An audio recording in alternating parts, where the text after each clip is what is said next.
This is a Willets Point Shea Stadium bound 7 express train. The next and last stop is Willets Point, Shea Stadium.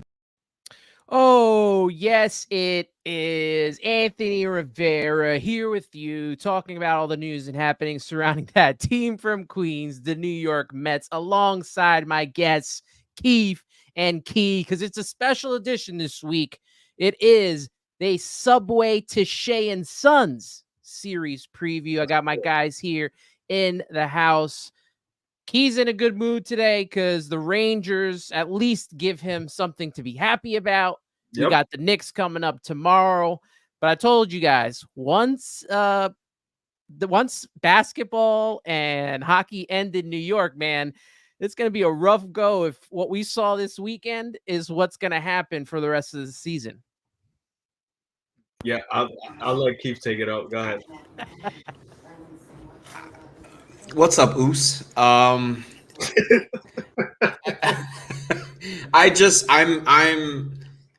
doing my very best right now with trying to not overreact in May, only because of Carlos Mendoza. He's the one keeping me sane. So I'm gonna just leave it at that. But I'm like ready to, you know what I'm saying? And I don't know. I'm trying my best.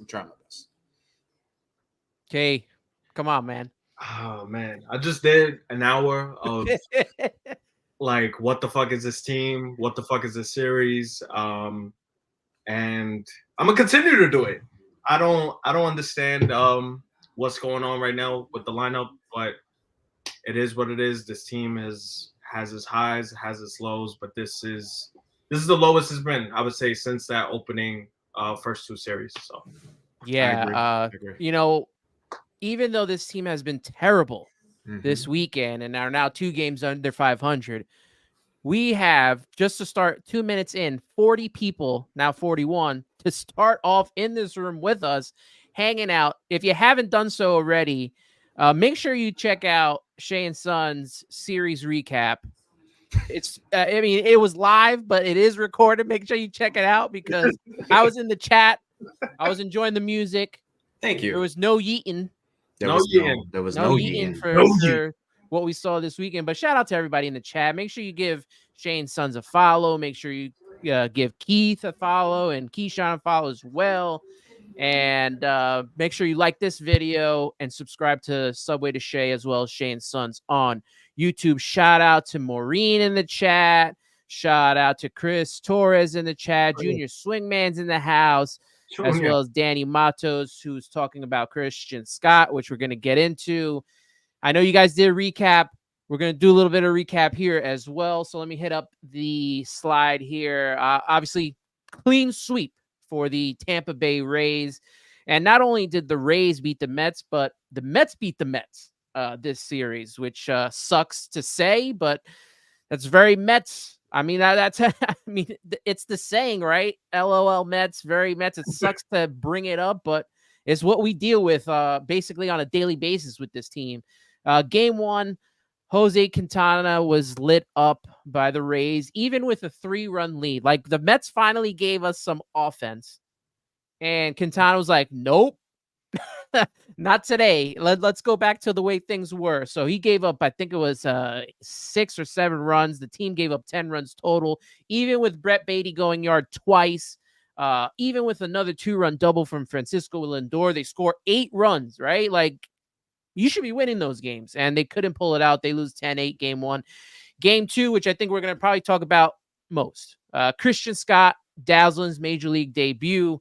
6 2/3 innings pitched, 5 hits, 1 run, 1 walk, and 6 Ks. The Mets offense, though, they decided not to score this day. Non-existent, 1 for 10 with runners in scoring position. They only scored a run in the first inning, and I don't even think it was on an RBI. I missed the beginning part of the game. I came in when Christian was getting ready to start pitching, so they only scored 1 run. Then you took to today's game, Game 3. Mets can't get on the same page again. Francisco Lindor starts it off with a 2-run home run, his 6th of the season. Mets were up 5-4.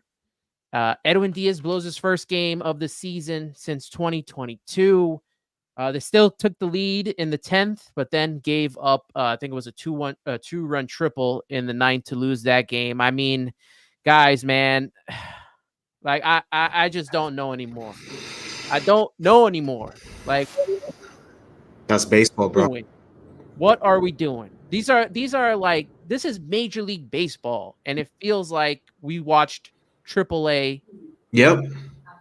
Like I just, we're not getting any offense, and I know I'm as patient as I can be with Pete Alonso. Obviously, Francisco Lindor starting to turn it around. Brandon Nimmo somehow has the most RBIs on the team as a leadoff guy. Yeah. He's striking out a lot, but for some reason, he still has the most RBIs on the team. McNeil, pretty much non-existent. I'll let you guys take over on that in a few moments. But man, they always say it's still a little early.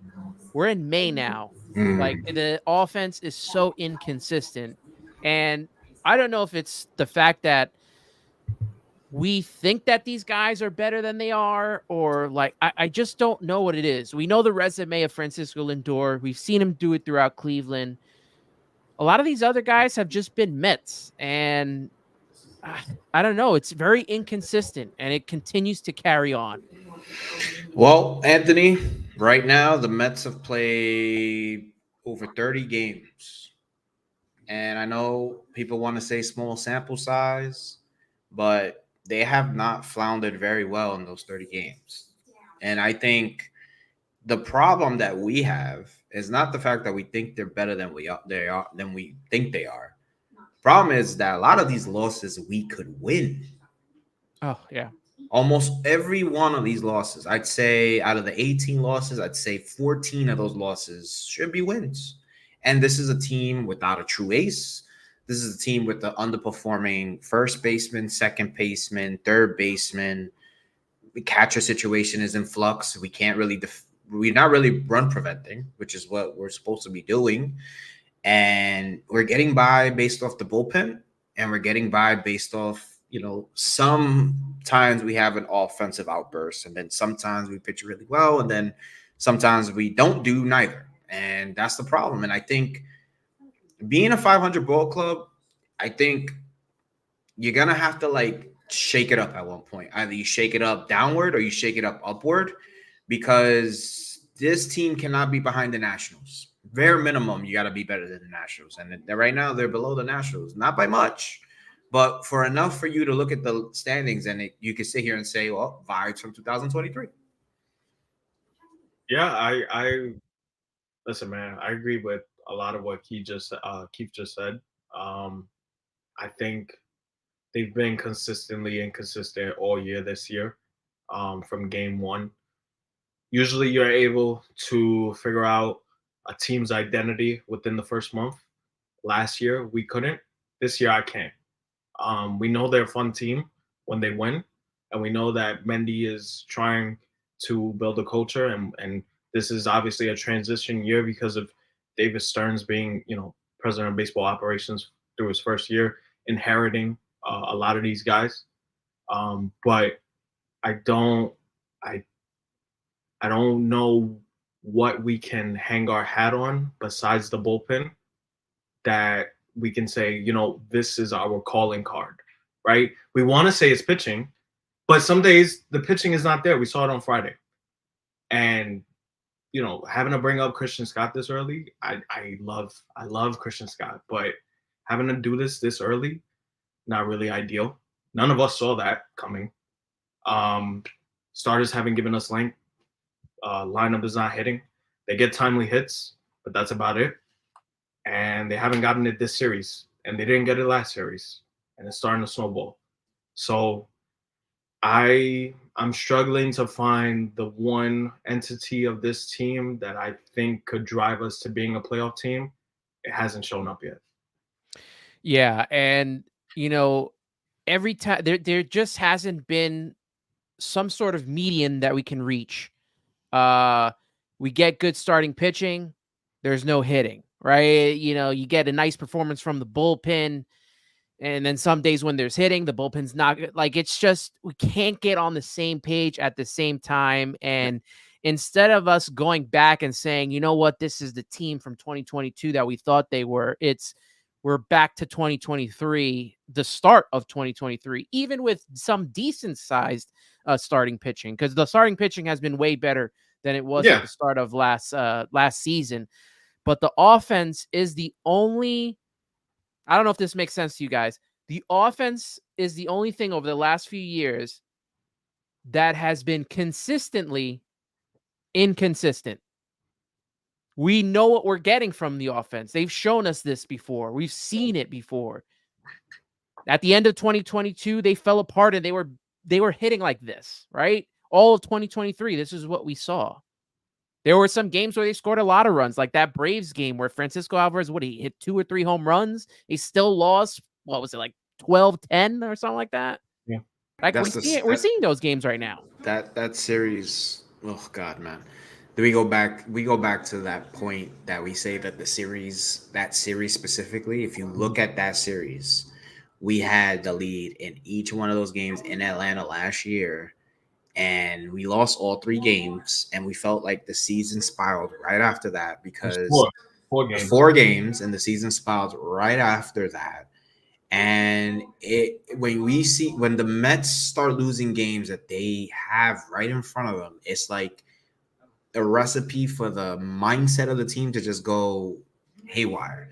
And it worries me because we lost the clubhouse like that last year. And I know we have different people in very high places now to prevent that from happening. But how could any logical Met fan not sit here and say, man, like, how could this not be taking a toll on these guys? You got a first baseman. He's playing for a contract. He's playing for the team. He's playing for his fan base and everything. There's so much. He's playing in the city he lives in, whatever. And he didn't get a hit in this series. He didn't get a hit in the series in Cincinnati, which is the best ballpark to get a hit in. He didn't get a hit in the series against the team he is historically great in the Cubs series. Like, how am I supposed to, or you, or my brother, or anybody in this amazing chat supposed to sit here and say, Pete Alonso's going to St. Louis and going to tear it up? Yeah. I don't know. Look, I always get on Pete Alonso for swinging at, sliders and pitches that seem to be in the other team's dugout. Right now, there are pitches down the plate that he's not even touching with the bases loaded. Like, he's not getting any barrel on that pitch. It's frustrating to see. And I know he's frustrated as well. The whole team is frustrated, like you said, but man, I don't like, if this team does not, I said this off air with you guys, if this team does not turn it around, and Chris Torres says we are the New York Unknowns, and that's what it feels like. That's a great name, by the way. Sorry to interrupt you. Yeah, no. If this team either gets swept or loses 2 out of 3, Citi Field's going to be a ghost town when it comes to this Atlanta Braves series. And if they don't figure out a way to start winning some games, like, it's going to be like it was last season. Like, I've been to Citi Field in the 2011, 2012, 2013, when it was pretty much empty.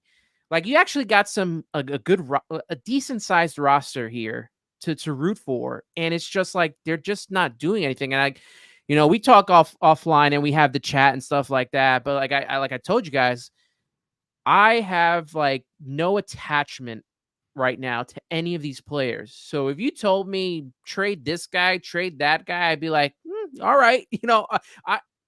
For me, it's about the name on the front of the jersey. I just want to win a World Series. Like, I haven't seen one. I was born 2 weeks after 1986 World Championship. So I have not seen a World Series. Oh, and say that again. Yeah, I was born 2 weeks after the 1986 World Series. Damn, son. So, you know how tight I would be on my parents? Like, wow, Bree, that I didn't know that. Thank you for sharing. Crazy, yeah, man. We just became a lot closer as friends with that one. Wow, shit. It's a tough thing to deal with. Then you gotta go through 2000 Subway Series, the heartbreak in Atlanta in '99. This one was a baby for that. Thank God he didn't see that. Thank God he didn't even know about that until he was older. But yeah. This one would have lost his mind if he saw that. And besides that one, then you talk about, I hate to go down memory lane, but 2006 was the only time I believed that this team was going to win. That's the first time I ever cried in sports. Yeah, that game 7 messed me up probably for about like a good week. Like Still, I could not be talked to. Still the best catch I've ever seen in a baseball game. I'm sorry, I don't care what anybody tells me. Andy Chavez. It's the greatest catch of all time, but now it has no meaning Yeah. because they didn't end up winning the game. So, you know, that sucks. But like, yeah, these guys, man, I don't know, man. It's just there's no attachment for me to any of these players anymore. McNeil, like, I'm done protecting these guys like on social media. Like, they don't need it. Like, all right, they're millionaires and all that stuff, but like, you know, all the tweets we see and having to protect Lindor and all these guys. Like, I just can't do it anymore. Like, hey, if you want to do you. Yeah, I don't blame. I don't blame anybody anymore if they don't like. Even if it could be Lindor, it could be Barte, it could be anybody.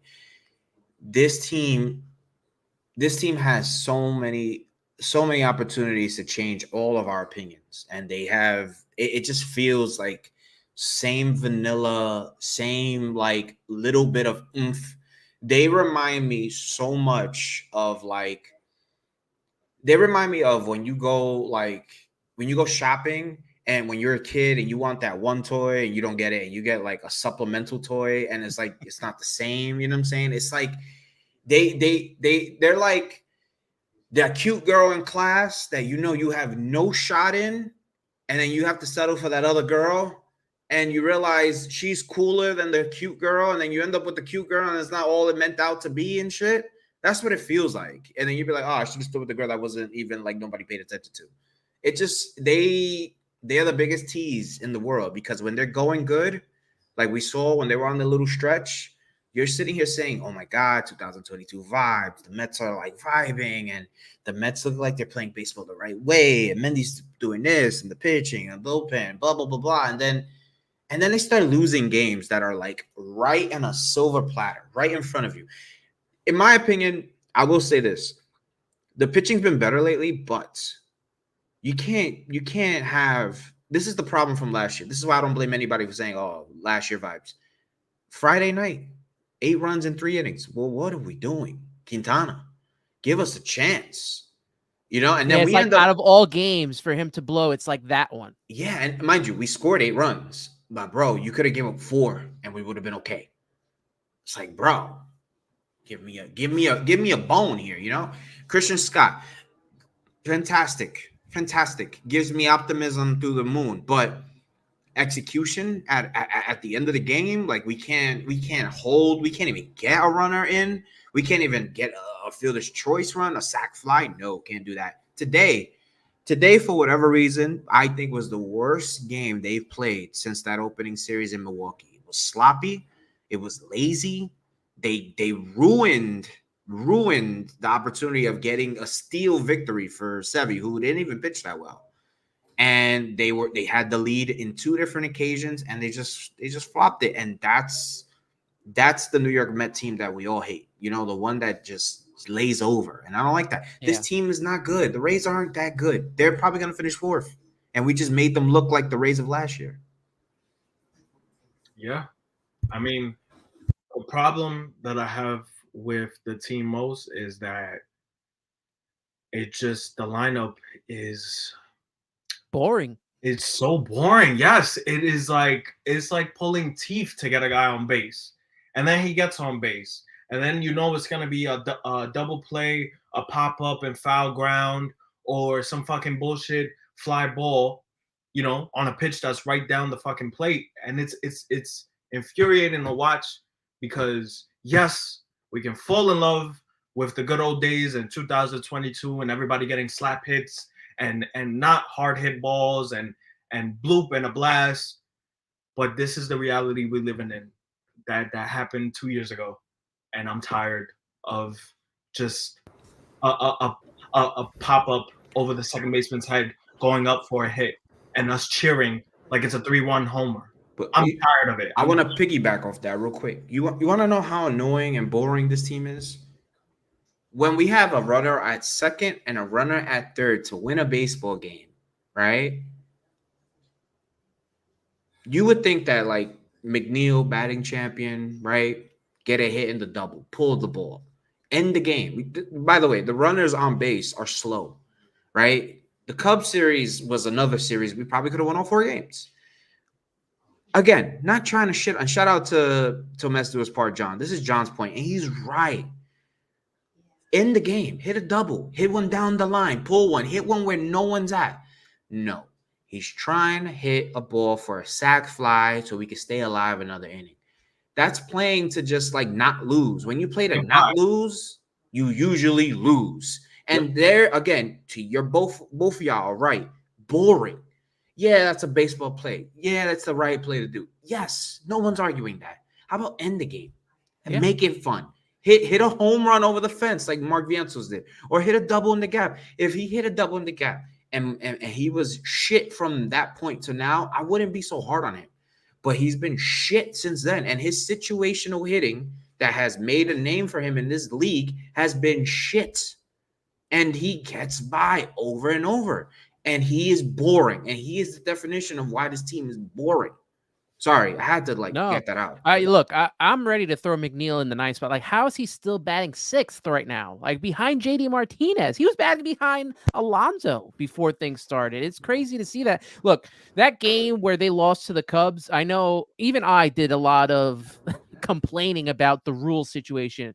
But at the end of the day, I said, if you score runs, we are not in that position to do that. And the fact, forget about the pop-up. I mean, I know Pete Alonso's slow. How did they relay to get him out? I don't understand that. Like, that slow? Like, you're that slow? It was a relay throw. That had to be perfect. Everybody wants to talk about him losing weight, right? Don't fucking matter. He actually listen, this is the shit. We can shout out to Mendy. He had the rules checked. Mendy was right, by the way. Mendy's on top of everything. He's on top of everything. Give Mendy a lot of credit. He's the least of my worries. Yeah. My thing is, even though he's not a fast guy and he's not the greatest runner on the base pass by no means, all he had to do was keep his hand down. He didn't even.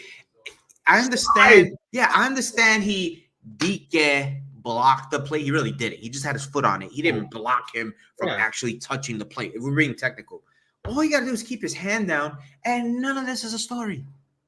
So I don't know why he picked up his hand. He's also a freaking bulldozer. Why are you sliding in hands first? You're gonna bust your shoulder over that. Slide in with your legs, mess him up or something. Yeah, because I don't know who said it. Was it Todd Zeal, one of them? You slide in hands first. The only thing that could come of it is his hand going up or you missing the bag, right? Or the plate for whatever. If he goes in with his leg, he can push the catcher back before the slap of the tag goes down. And he gets into the plate before the slap of the tag. I know, but then again, this is it. This is why we're not dynamic. We're not athletic. We're not fast. We're not risk takers. The Mets are not risk takers. I like teams that take risks. I like teams that are willing to fail at being their best, athletic, running, smart. And plus another thing, whatever reason, baseball IQ goes, like what? It happened today with Beatty. Why is he throwing at second? Why are you throwing at second? The sure was at first because you made that great stop. You want to make a highlight. I get it. I understand. You're young. But fucking do the routine play. Why do we every routine play look like you? Oh my God. Like the Wendell play on Monday. Like what he had a clear play at the plate. He had him out by freaking 3 feet. And he goes for a double play. Like a defensive replacement, by the way. Let's put that. I knew that as soon as Gary said that, I knew that something was gonna happen because Gary has been like the death nail to this team. I think he said it today too. I didn't get to watch the game. Thankfully, I was at a birthday party, so I didn't have to watch the game. But someone on Twitter said that Gary said Edwin Diaz hasn't blown a save, and like don't say anything. Wait until the game is over or something. But you know what? I'll give it to the announce team.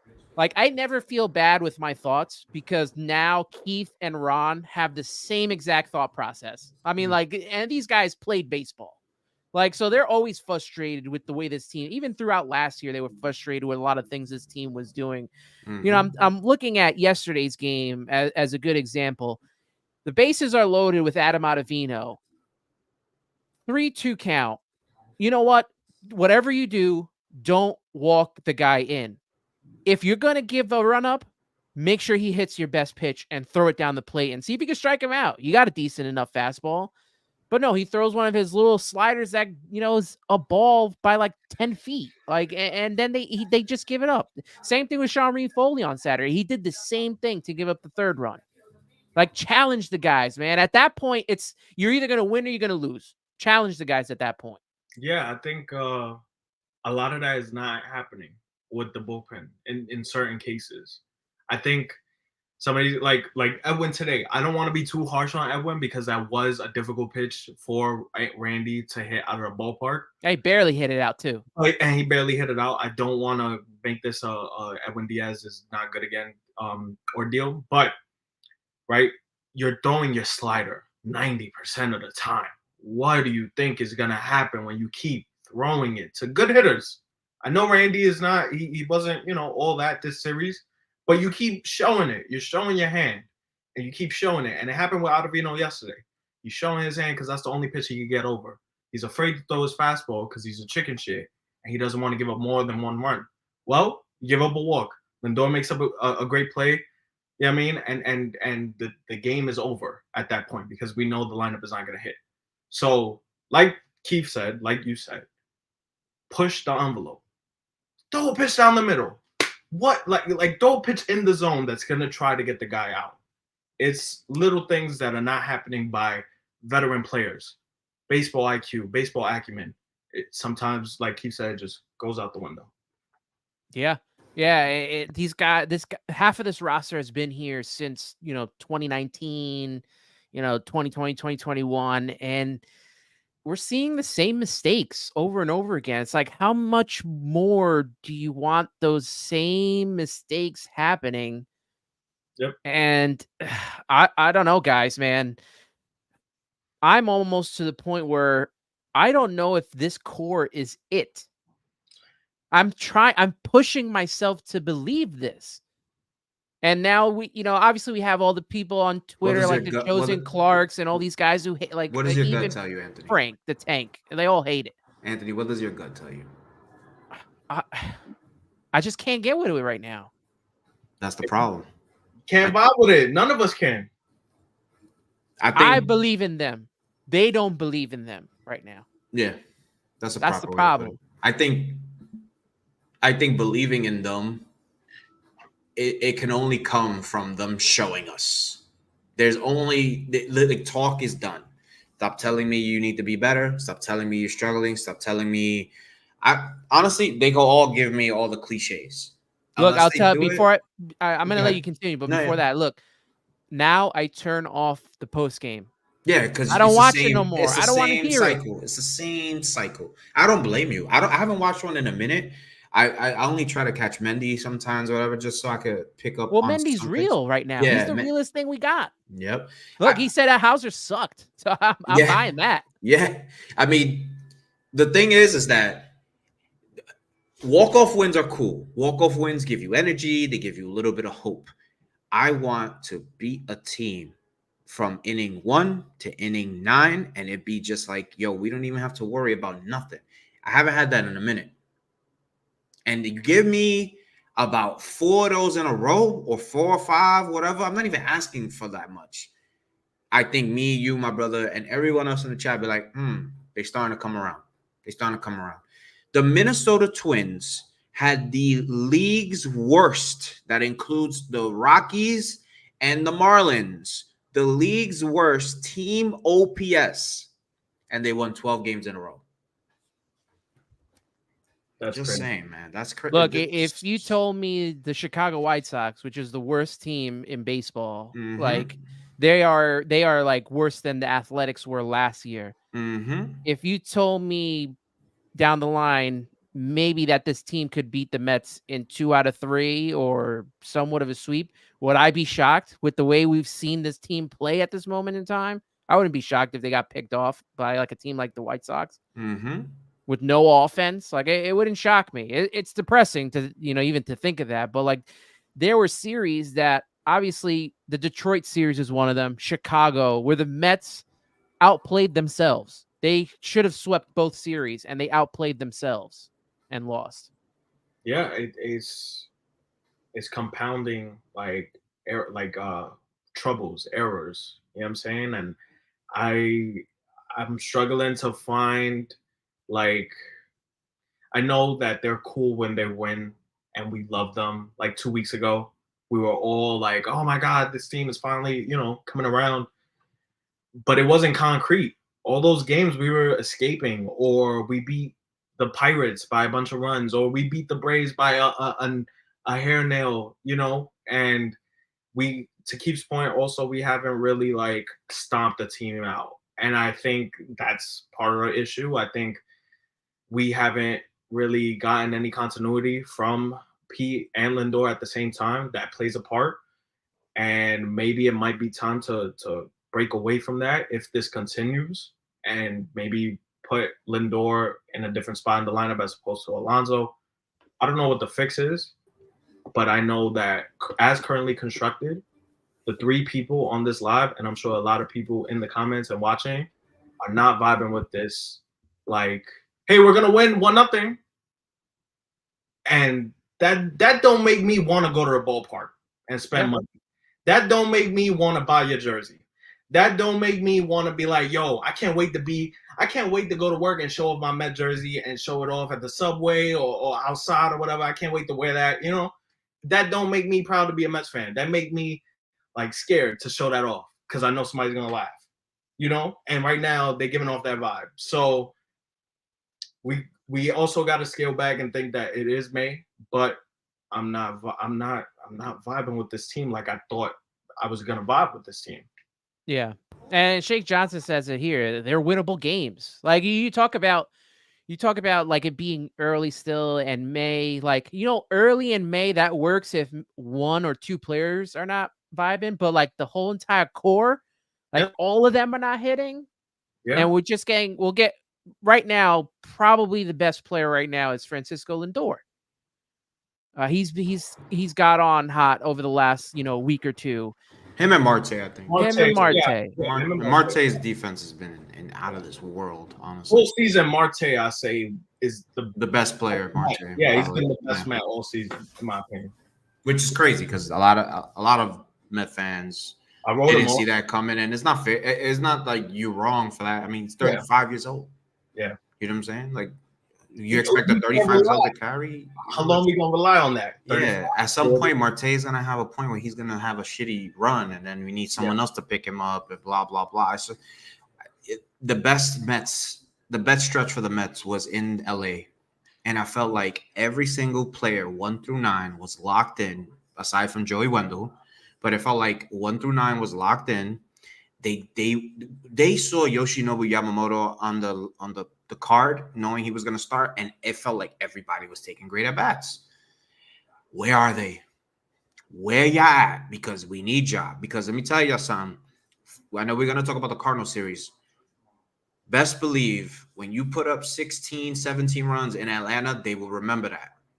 And we got them right after. So that's just my worry, Yep. Yeah, shout out to 195 people right now in the room. Shout out to Duran Rivera, who's in the chat. I got some more in here. I just want to hit up some of the chat. Make sure you like the video. Make sure you subscribe to Subway to Shea. Make sure you subscribe to Shea and Sons. Yuki Matsui also in here. What's up, my friend? How you doing? Patty is in here. Mets Talk with Hayden is in here. And Empire Sports Media as well. Frankie Diaz says, all I'm saying, can we get Tatis Jr. in a trade, then sign Soto in the offseason and plug him at first base? So you mean Juan Soto to play first base? I don't know if that's a possibility. Has he ever played first base? Or is that Fernando Tatis? I feel like Fernando Tatis could play first. Yeah. I don't know if Juan Soto can, but they just traded for Luis Arraez. I don't think they're going to trade any of that group right now, which is like a shortstop at every position, what they've done with that team. That's what it feels like. It's true, yeah, because they got Arias. Where are they gonna put him? He's gonna bat DH, bat. Like where are they gonna? It's so many. They're moving Bogarts around, and it's a lot of moving parts on that team. So He also follows up with, what about Luis Robert? I feel like that's more realistic. You've been wanting Luis Robert, right? Been wanting Luis Robert for a long time. I've this past off season we were talking about him a lot. We talked about Randy Arozarena when that came about, where he gonna possibly go to LA and all that stuff. Yeah, these are good players, but the one thing that all these players have in common is that they are game breakers. They will break a game open. They will get you the win by themselves. We saw it with Randy today, right? Like these are guys that you fear in the box. Pete Alonso, he can show you that, and then he can also show you what he's been showing you. Lindor, same thing. We don't have that guy that is just gonna once he gets hot, the team gets hot. We don't have that. Yeah. And going back to the core, Shea Parking Lot says, got to break it up somehow. You can't put this team season after season. Eddie Presti says, this core isn't it. This is definition of insanity, doing the same thing over and over, expecting different results. I don't think they're going to break it up anytime soon. I think the first one to go would be like a Jeff McNeil. But there is an easy way to fix some of these losses that the Mets are taking right now. And that's the walks. If you can somehow, because this leads into another issue with the walks, you also have stolen bases, and you can knock out both of those things and stop them. If you can stop the walks, but the Mets just keep walking guys. It just walk after walk after walk. Yeah, and go ahead, Keith. I know that this rotation lacks true horses. And I feel like they pitch to make sure that they don't make mistakes, which what was happening last year. A lot. I think we allowed tons of home runs, and they've avoided the long ball for a large part of this year. But now you're overworking guys to the point where you're overworking them in a bullpen that's been very good. And you're going to get to a point where, the kids are going to come up, and they're probably going to show a lot of command. But my worry is that then the bullpen is the brightest part of the team, and you burn that out. And you're overcompensating for talent. And I'm just very, very worried that they don't have enough faith in putting the ball in play. I understand this is like we're trying to play defense now. We're not really doing the greatest job of it. Put the ball in play. Let them turn some double plays. Let them go catch the ball. The pitcher doesn't have to be perfect. And I feel like they really – and your boy Hefner, man. Oh, boy. Hefner, I think he really, really is the biggest oxymoron because when you need him, you don't get him. And when you get him, you don't need him. And I don't get it. These guys are always in a jam, and he's just there looking at them. Yeah, they have the best ERA or whatever. The bullpen's got the best ERA. When I need to see him the most, like when Christian Scott was struggling in that first inning, obviously he got out of it on his own, and kudos to him for doing that. But I need to see the pitching coach come out and talk to this guy before things get worse, because you never know if they can. Just give him a breather. Just come out, talk to him for a second, calm him down. You never see him.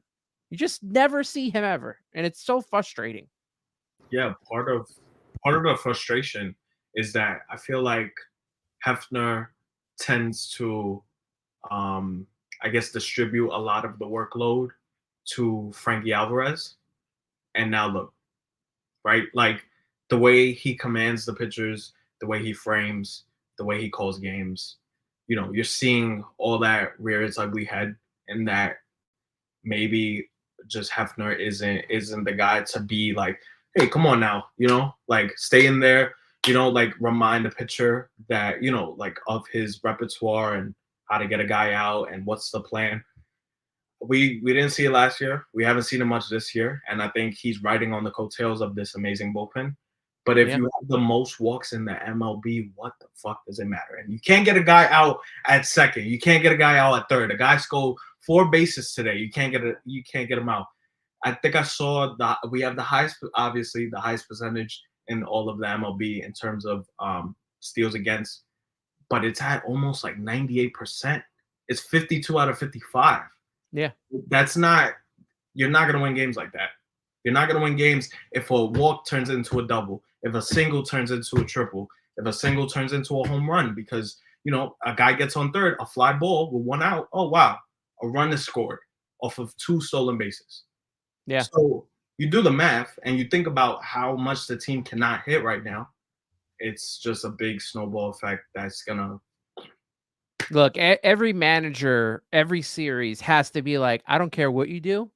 All you got to do is get on base. They're not going to catch us stealing at second if you try to steal for second. They're not going to get us at third because their catchers are not good. And we can make something happen. Yeah. Just get on base. Any means possible. If you walk, perfect. We'll get you to second on a steal. Because these guys aren't going to get you out. So it sucks. I don't know how he fixed it because I don't think the talent is there to fix it. And I also think they're sitting there saying, well, last year we allowed a lot of home runs. This year we're allowing a lot of base runners. They're probably sitting there saying, we'll gamble with guys being on base and hopefully they don't come in to score rather than a big bloop and a blast. And I think both methods of thinking are bad. I actually just think that they don't throw over the first enough. I don't think they – where's the pitch out? I think they're afraid because of the new rules. I think if you're afraid to do anything, you're always going to fail. Yeah. Always. It doesn't matter. Any walk of life. I really believe that. And the Mets are always afraid to do something. I would love for this team to start doing what other teams do to them. I've been saying it for like the past 5 hours. Why is this team not running? We don't run. We got runners. Why are they not doing the things that help other teams win? And the league has literally made it easier for you to do this. I know we got a few guys who aren't fast, but I know Nimmo don't run because he's scared to get caught. I'd rather Nimmo get caught a few times and show me, right? Marte, he's stolen a few bags. Cool. I need Lindor running more too. What's going on there, man? Brett Beatty don't run at all. Like, Brett Beatty's just slow. Like, how is a 24-year-old kid not able to run? Like, can't run, can't bunt. Like, yo, facts. Fundamentals, man. This team it lacks some kind of fundamentals. And you said the baseball IQ just doesn't seem to be there with these groups. Look, like I said it earlier. I've said it so many times. Like, I don't have an attachment to these players, but that really means nothing. What it does mean for is David Stearns. He has no attachment to any of these guys. So they are all on the chopping block if need be. Look at how quickly he got rid of Michael Tonkin and how he brought up Christian Scott and he demoted Adrian Hauser. He is wasting no time with this group. I'm happy about it. That. I said in the offseason, he's the best free agent acquisition we got was David Stearns. Every move's not going to work, but I like what he's done. I like him bringing in Mendy. We see what the makings of a good coach in Carlos Mendoza. He'll have his growing pains, but man, like David Stearns, man, he ain't messing around here. I want to see the first real big domino that he decides to like eliminate from this whole equation, and I want to see how he does it because I can tell you right now, it could be anybody. It doesn't matter. It could be any player as long as it's a big domino. Y'all know what I mean by that.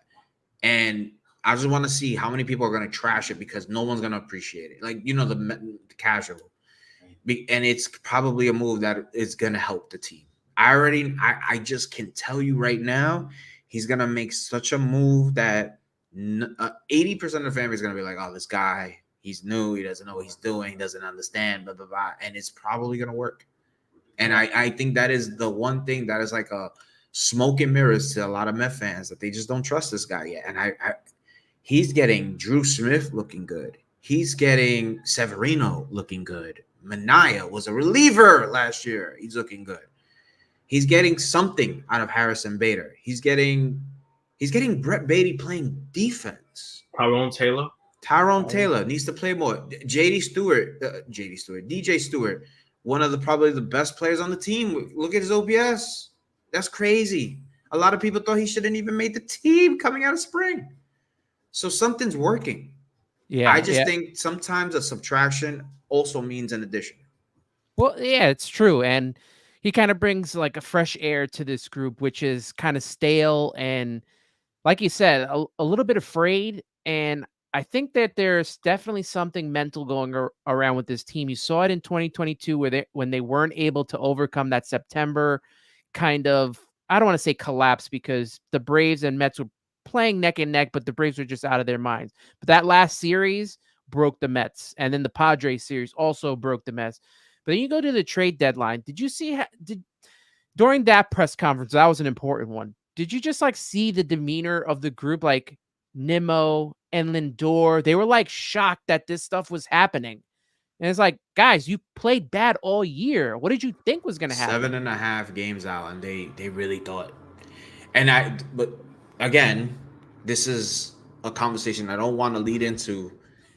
The head of the snake back then, in my opinion, there's two heads, two different visions, a Epler vision and a Buck Showalter vision. And the players obviously sided with the manager, which I think they did the right thing in doing so. But the manager was so befuddled in his own ways of thinking that it spreaded all over the roster. And he really thought that they could come back into the wild card picture 7.5 games out. Like, what the hell? That is such a outlandish thought that it screams Buck Showalter. And this is why I do have faith in this team, is because I like the way Mendy keeps it a buck. You know what I'm saying? Mendy is very much pro, like, keeping it real with you, bro. Like, yo. And if that's the case, if they do what they did, like what you're saying, it's going to land a little differently for these guys. Yeah. Mendy's keeping it real. Stearns just like, he doesn't like, he'll trade like Shea parking lot. He'll trade you for cash considerations. Did that with Zach Short, did that with Tonkin, and then got Tonkin back for free. Like, you know, like he doesn't care at all. So look, I'm on board with whatever they're trying to do, because at the end of the day, I just want to see a championship. I don't care who's on the roster. If this team wins a championship with just Lindor, and you tell me Pete's not here, Jeff McNeil's not here, at some point they get rid of Brandon Nimmo or something like that, and like it's just Francisco Lindor and some, you know, guys that they get off free agency and some of the kids like Christian Scott, I will not bat an eye on it at all. Just get me a freaking championship. David Stearns won divisions with Rowdy Tellez at first base, bro. Rowdy Tellez. You know, it's just crazy. Some would say we currently have Rowdy Tellez. Gucci bag version of Rowdy Tellez. There you go. Probably of Rowdy Tellez. Fendi bag Rowdy Tellez. Wow. Oh my God, that is so good. You can get that bag on Flushing Avenue on Roosevelt or one of those. 23rd Street. Oh my God, that's such a good one. You get that show on Delancey Street by your crib. Fendi bag Rowdy Tellez. Oof. I want to say something, and I don't know how it's gonna land, but I think that the team obviously needs a major shakeup, but it's not going to work if the leaders are just going to be inconsistent. So the big shakeup will have to be a leader going, and it could be Nimmo, it isn't going to be Lindor. You don't kid yourselves. It's just not. That deal is crazy, but it could be Alonso and it could be McNeil, and I think it needs to happen, because if we're going into this new era, we've already seen the same story, and we're seeing it again this year. We don't have a bunch of 40-year-olds on this team, but the same mistakes are happening. You know, like a Quintana taking us out of games early on is not going to help the bullpen. He got to get traded. He's one that has to get traded. It's good that this is happening, though. If you look across the roster and you think about, all right, we have this guy on a 1-year deal, we have this guy on a 1-year deal, it helps. Like the everything will get stripped apart this offseason, regardless, I think. Regardless if we make the playoffs, regardless if we don't, because I think David Stearns really wants to see it in his vision. But it's gonna have to come with one of those 4 names. Phillies keep rolling, huh? They just keep on rolling. Braves keep winning. The Braves keep winning until they met Shohei and them, but it doesn't matter because the Mets are not winning, so we're not taking advantage of these games at all. So. Well, let's look into this series coming up. That's most of the show is not a series preview. I got to figure out if I got to change that or not. But We want to just recap together. We might as well just. we're just recapping and shooting the shit right now. But we will do a series preview. We got the pitching probables coming up this week. Sean Manaea in Game 1 against Kyle Gibson. We got Jose Butto against Miles Mikolas in Game 2. And then Jose Quintana against Sonny Gray. None of these matchups really light me up, but I always ask, especially when I have guests on, it's like, which pitching matchup, I guess, are you looking forward to the most in this? Oh, I don't look forward to Sonny Gray because he embarrassed us. I wanna like beat the shit out of Miles Mikolas because I think he's an awful pitcher. So I'm looking forward to that one because Kyle Gibson, for being up there in age, he's pitching pretty damn good. So is Manaea, to be fair. So that first game might be a tough one. That second game, Budo, Michael, I think. Listen, if they can hit Mike, if they hit Michaelis, I maybe a little bit more optimistic. Sonny Gray right now is pitching like NL Cy Young. I mean, it's tough, man, and he's going against Quintana. What Quintana you're gonna get? You know, that's the problem. Yeah. So the one game I think we could get is the Michaelis game, but then again, I've been really wrong with almost all these predictions for the Mets, to be honest with you. But right now, a lot of people in the offseason made fun of the fact that the Cardinals signed a lot of old guys, and they've been pretty better than what people have been advertising, to be fair. Yeah, I think this series relies on that first game. That Kyle Gibson Sean Manaea matchup is big because if you could get a win after a sweep and you can, try to get, your affairs in order, and we've seen it so far this year. I think every season, every series that we've won, it's included us winning the first game of said series. I think if we could grab the first game of this series, obviously it'll help because we do have Gray on obviously at the tail end, and Mikolas is not that good. He shouldn't be honestly pitching starting level, but that's neither here or there. They have to win that first game. If they don't win that first game, it's gonna look really bleak. And then, like you said, we're gonna come back home into a sleeping giant. Yeah. My bad, real quick. The Mets have shown they can't beat top end pitching right now. Sonny Gray is a top end pitcher, so you got to go into that game with at least one of those wins, right? Because there's no optimism against the top end tier starting pitcher against this team. I feel like I know what I'm getting from Sean Manaea and Quintana, although I did not expect him to give up 8 runs against Tampa. But like the guy I always like wanting to see is Jose Butto. I feel like he's the one that's going to give us the length. He's going to give us a good outing. Sucks that he's 0-2. He really shouldn't be because he's pitched way better than, a lot of the rest of this rotation has. But he's the guy that I always like to see pitch. It sucks that it's against Miles Mikolas, although maybe they can take advantage of that. We'll see. I got some matchups here. Wilson Contreras has in 5 at-bats, but he's got 2 home runs, 3 RBIs against Sean Manaea. Something to look into for sure. In that same game, we'll have Francisco Lindor, who has 54 at-bats, batting .352 against Francisco Lindor. Against Kyle Gibson with 4 RBIs. Make me do a parlay, bro. Jesus. Yeah, maybe. If you're thinking about that as well, look at the next game. Oh well, game 3, God. Paul Goldschmidt. Your guy, right? You like Paul Goldschmidt, I thought. The way you teed that up was perfect, Ed. That was Hey man, look at that batting average. Look at that OPS. 3 home runs, 11 RBIs against Jose Quintana. It's tea time for him. Can I just say how much outside of the NL East, I hate this team so much. I hate everything about the Cardinals. Everything. There's nothing about the Cardinals I like. F them. I don't want to curse here, but yeah. We do got some good. We got one more for the Mets. We got JD Martinez in 13 at bats against Sonny Gray. Batting .308, got a home run, 5 RBI, something to consider and look at. And my player to watch from the lineup, obviously Francisco Lindor has 4 home runs, 15 RBIs, 861 OPS in 15 games, and actually in the last 15 games so far. I talked about him earlier. Jose Budo. It's my starter to watch. 0-2, 2.57 ERA this season. 31 strikeouts in 28 innings pitched.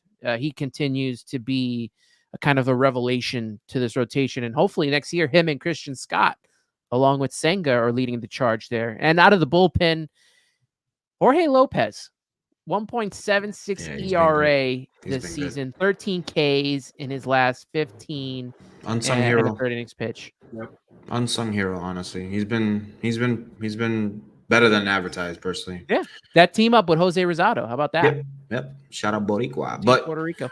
My player to watch this series is Jeff McNeil.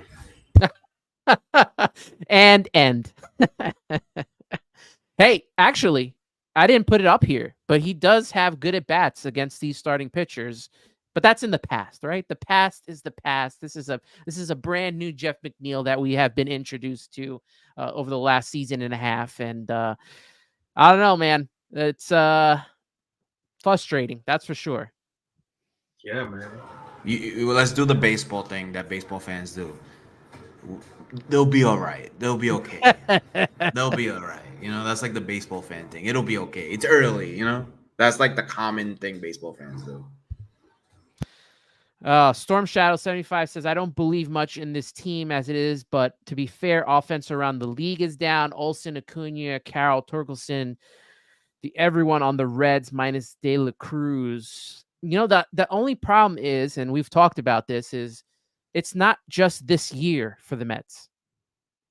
That's the answer. We've seen this in seasons past. This is the core from 2021 to now 2024, and we have one playoff, which was a very short wild card series. I'm talking that. If I had Acuna on my team struggling, I wouldn't be mad. Because I know 40-70, right? 40-70? Yeah, come on. That's a guy that I can be like, he's all right. Same with Matt Olson. I mean, 54 home runs? Like, come on. Look, I don't disagree with Storm Shadow that the offense around the league, you could even throw Aaron Judge in there. He hasn't been good all season long, but we have too much evidence that this has come from years and years worth of not getting big at bats, not scoring big runs, forget the fact that they only made the playoffs 1 year. In that span, they have one winning season. Like, we're not even over 500 for these seasons that they haven't made the playoffs. That would be something different, right? Mm-hmm. Like the Yankees have a winning season every year. Last year, they didn't make the playoffs, but they were still 82-80. And look at what they did after. Made work. They got to work. They said, we're going to make sure we go get a bad boy. That's what the Mets need to do. The Mets, you know what it is? Every year, the Mets are so predictable. Like, you can game plan for the Mets. Same game plan for the Mets is the same one that they had in 2021, not even 22. That's the problem. You know what I'm saying? They're like, you know, they're like J-Lo. Her relationships last every 3 months. You know what you're going to get after that. You know what I'm saying? Yeah. If we have to beg every year for them to get 2 lefties in the bullpen, or beg every year for them to get a bench bat or someone to protect Pete, like this is 4 or 5 years we're talking about going on with this. This isn't like once every season. This is every year we've asked for these things that they have not delivered on. Yeah, it's a DH. How long have we been asking for a DH? The guy that we won in 2022. It was like pulling teeth. It was like pulling teeth to get him. Yeah, we got him now, and his joints only work 5 days out the 7 day a week. Can he go on a keto diet? It was good, my guy. He looked like my dad running out there. Do some DDP yoga or something. Yo, facts, bro. Cause I don't know, man. Yeah, yo. Shouts out to DDP.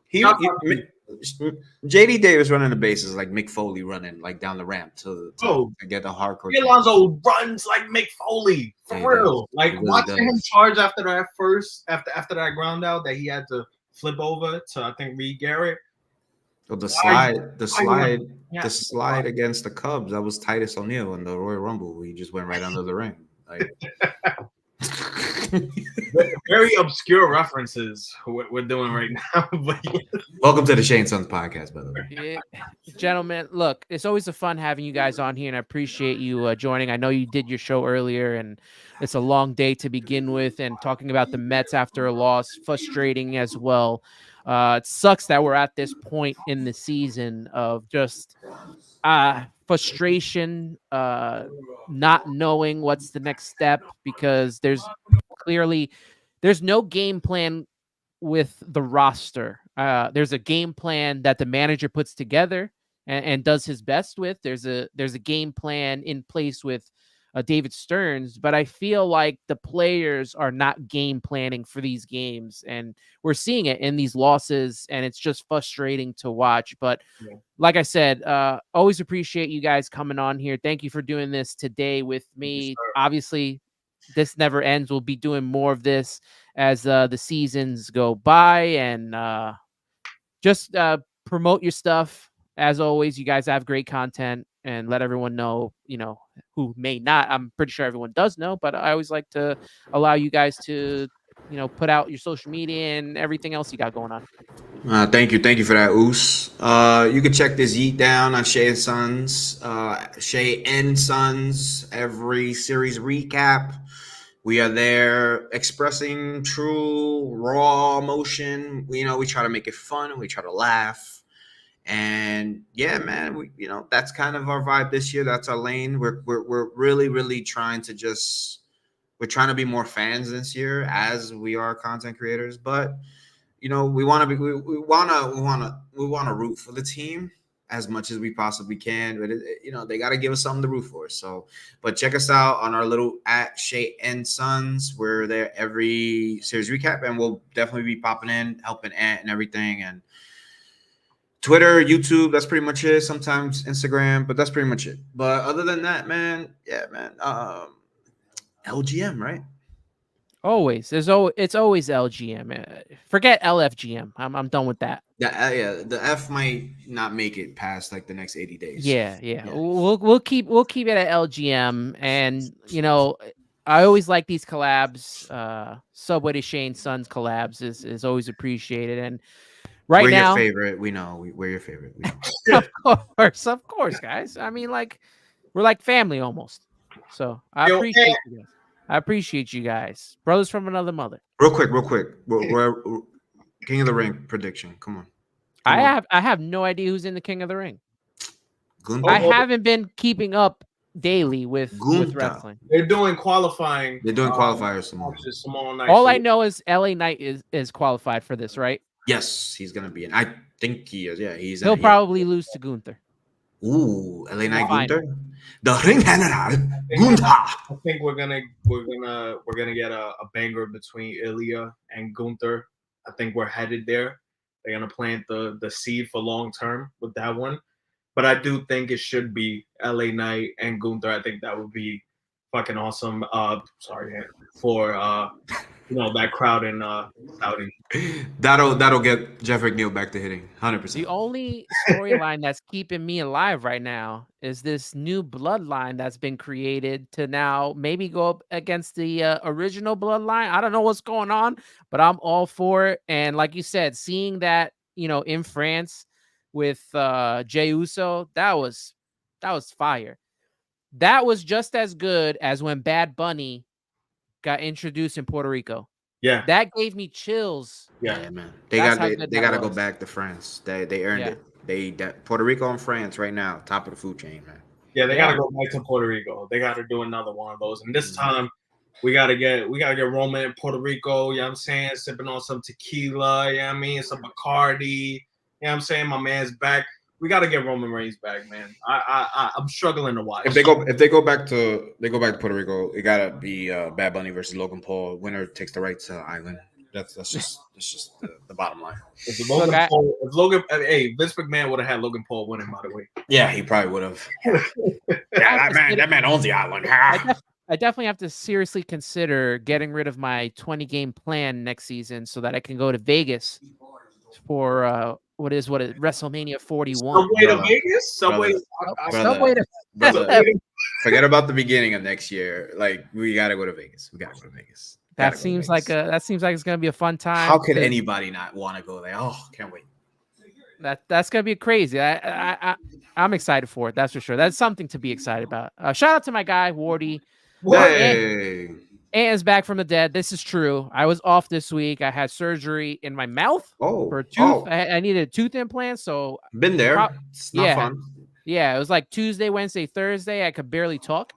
Yeah, sorry. So it probably for the best too, because all the frustration that we had to watch this week. I'm glad you're doing. I'm glad you're feeling better, man. But I'm glad you're feeling better. there's no yeeting for this Mets team, but a huge yeet for the Shea bloodline here. So appreciate you, brothers. Appreciate everyone in the chat. The 257, all of you. Yes, I wish I had that song. I'd pull it up. But shout out everybody.